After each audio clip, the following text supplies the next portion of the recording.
सोड रे फोन.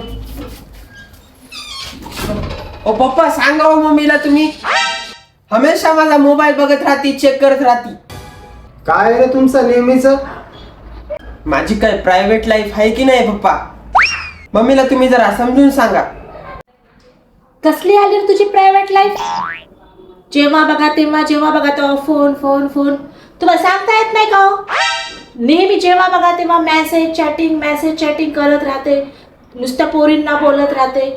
लक्ष द्यायचं माझं काम आहे का नाही? आणि होय हो पप्पा, हा? तुम्ही बी तर लव्ह मॅरेजच केलं होतं ना. आले मोठे सांगायला मला दोघं.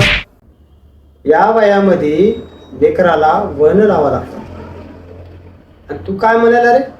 आम्ही लव्ह मॅरेज केलं, माझी काय प्रायव्हेट लाईफ आहे का नाही? अरे येड्या, आम्ही आहे ना सर्व जगासमोर लव्ह मॅरेज केलेले, सर्व समाजानं आम्हाला आशीर्वाद दिलेले. आणि हो, आम्ही पळून जायचाही बी इरादा होता आमचा. एवढं आमचं जीवापाड एकमेकावर प्रेम होतं. पण आम्ही आमच्या परिवारांना सोबत घेऊन, विश्वासात घेऊन लग्न केलं. आणि तेव्हापासून आमचा संसार गुण्यागोविंदानं चालू आहे. आमच्या संसारामध्ये आम्ही खूप प्रेमानं राहतो, एकमेकाशी गोड गोड बोलतो, एकमेकाशी भांडत बिलकुल नाही. समजलं का? आला मोठा प्रायव्हेट लाईफ घेऊन. आता काय बसली का इथं? जा पहिले चहा कर मला. काय जेव्हा तेव्हा नुसतं चहा कर. किती चहा प्यायचा?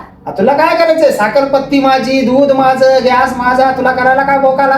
जाऊ बाय, मला लय कंटाळा आला. नुसतं काम सांगत राहतं बाजूला बसलं की. वा रे वा.